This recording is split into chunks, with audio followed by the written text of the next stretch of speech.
पुत्र मार्कंडे, पुत्र मार्कंडे कहाँ हो तुम?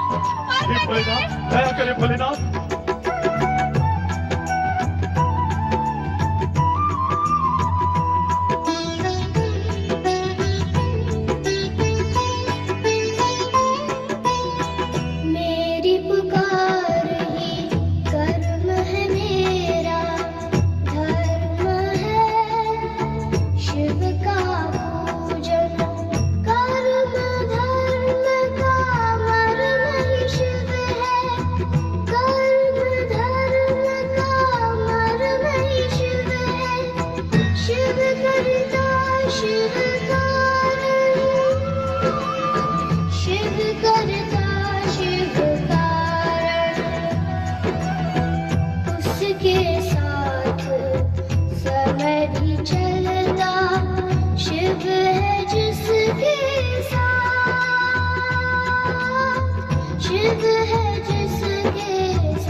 यमराज! प्रभु भोलेनाथ! निष्ठापूर्वक शिव आराधना करने वाले बालक मार्कंडे पर प्रहार करने का तुम्हारा साहस कैसे हुआ? इस बालक ने शिवलिंग को हृदय से लगाकर हमारी शरण ली थी। शरणागत की रक्षा करना हमारा कर्तव्य है। क्या तुम इस सत्य को नहीं जानते कि तुम मात्र काल हो, किंतु हम महाकाल हैं?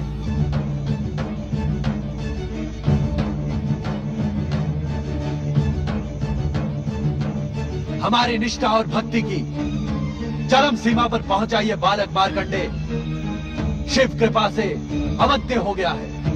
हे शिव शंकर, हे महाकाल, हे भोलेनाथ, मैं तो मृत्यु के अटल नियम का पालन कर रहा था। विधाता के विधानानुसार इस बालक की आयु समाप्त हुई। यदि मैं नियंता द्वारा निर्धारित समय पर आकर प्राण न हरता तो आप हमें कर्म विमुख होने का दंड ना देते? अवश्य दे दे, किंतु शिवलिंग से निकली ज्वालाओं से आहत यमदूत तथा स्वयं तुम्हारे यमपाश के टूटने पर तुम्हें बालक मार्कंडे की परम भक्ति से उत्पन्न परम शक्ति का ज्ञान क्यों नहीं हुआ? तुम तो कर्मों के आधार पर जन्म और मृत्यु को संचालित करने वाले परम ज्ञानी हो। क्या इस सत्य को नहीं जानते कि इस सृष्टि की रचना हमारी लीला मात्र है? नित्य शिव भक्ति करने वाले का सार्वभौम कल्याण इस सृष्टि और हमारा अटल नियम है। जानता हूँ परमेश्वर, जानता हूँ। तब तो तुम ये भी जानते होगे कि जो जीवात्मा अपना जीवन मुझ में समर्पित कर देता है वो मेरे आनंद को बढ़ाने वाला एवं मुझे प्रिय होता है। क्या ये सब नीति ज्ञान हमें पुनः दोहराना होगा यमराज? नहीं भोलेनाथ, नहीं। अपने इस दास पर कृपा करें और आज्ञा दें कि अब मुझे क्या करना उचित होगा।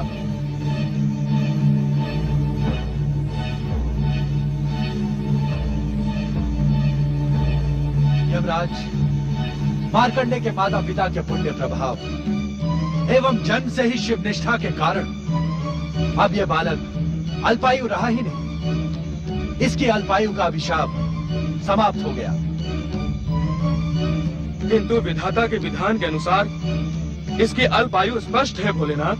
किंतु उसी विधान में यह भी स्पष्ट लिखा है कि अल्पायु पूर्ण होने पर आप इसके प्राण हरने आएंगे। उसी समय हम दोनों उपस्थित होकर न केवल इसके अभिशाप को समाप्त कर इसे दीर्घायु प्रदान करेंगे, अपितु इसे अमरता का वरदान भी देंगे। किंतु चित्रगुप्त के आलेख में आपके मृत्यु लेखाकार चित्रगुप्त ने मार्कंडे के अल्पायु होने का विवरण तो अपने पृष्ठों में लिख दिया, किंतु हम दोनों के आगमन की बात लिखना वो भूल गया। ये भूल अक्षम्य अपराध है यमदेव। अब मेरे लिए क्या आज्ञा है स्वामी? अब आप यमलोक लौट जाएं तथा वहां की व्यवस्था नियंत्रित करें।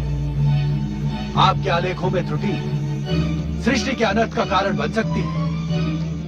हमें विश्वास है कि भविष्य में कभी आप कर्म विमुख नहीं होंगे। इस उद्दंडता के लिए मुझे क्षमा करें भोलेनाथ। भविष्य में ऐसा कभी नहीं होगा। प्रणाम भोलेनाथ। प्रणाम माता पार्वती।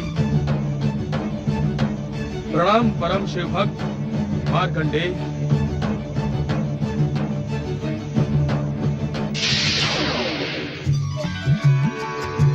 जय हो भगवान भोलेनाथ, माता पार्वती। पुत्र मार्कंडे, तुम शिव कृपा के साथ ही साथ मेरे स्नेह के भी पात्र हो। इस क्षण से तुम मेरे लिए गणेश व कार्तिकेय के समान प्रिय हो।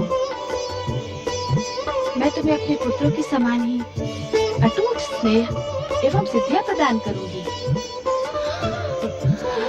जय भोलेनाथ। जय माता पार्वती, जय शक्ति माता पार्वती, जय सर्वेश्वर महादेव जी।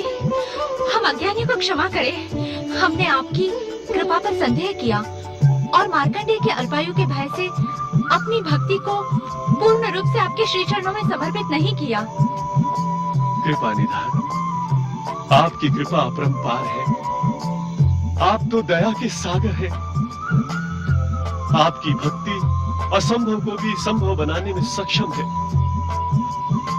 जो एक बार निष्ठा पूर्वक आपके श्री चरणों में समर्पित हो जाता है, उसे संसार की समस्त चिंताएं आप पर ही छोड़ देनी होती है। परंतु हमने ऐसा नहीं किया भोलेनाथ। हमें क्षमा करे भोलेनाथ, हमें क्षमा करे। पुत्र के लिए चिंता करना माता पिता का स्वाभाविक कर्तव्य है, किंतु हमारे यहाँ प्रकट होने का कारण आपकी चिंता दूर करना नहीं, अपितु मार्कंडे की अविचल शिव भक्ति है। मार्कंडे का नाम शिव भक्तों में उसकी अमरता के समान ही अमर हो गया है।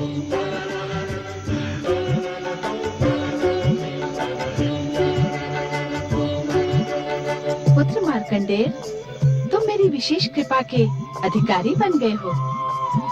माता, आपके चरणों में एक विनम्र निवेदन प्रस्तुत करने का इच्छुक हूँ माता। अवश्य पुत्र। माता, दुष्ट दैत्यों का अंत करने वाली आपके शक्ति स्वरूप की कथा मुझे बहुत प्रिय है माता।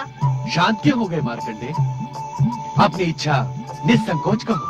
यदि आप दोनों का आशीर्वाद हो तो मैं माता की दया, माया और शक्ति स्वरूप का वर्णन एक ग्रंथ के रूप में लोक कल्याण के उद्देश्य से करने का इच्छुक हूँ। तुम्हारी कल्पना एवं इच्छा अत्यंत सुंदर है पुत्र मार्कंडे। इसे साकार करने के लिए हम तुम्हें आशीर्वाद देते हैं कि तुम्हारे द्वारा रचित ग्रंथ न केवल मार्कंडे पुराण के रूप में जगत विख्यात होगा, अपितु आने वाले भविष्य में शक्ति स्वरूपा दुर्गा के भक्तों की भक्ति एवं प्रेरणा का स्रोत बनेगा। पुत्र मार्कंडेय, भविष्य में तुम्हारे द्वारा रचित मार्कंडेय पुराण का मनन, पाठन एवं श्रवण करने वाला व्यक्ति मेरी विशेष कृपा का अधिकारी एवं मेरा परम भक्त कहलाएगा।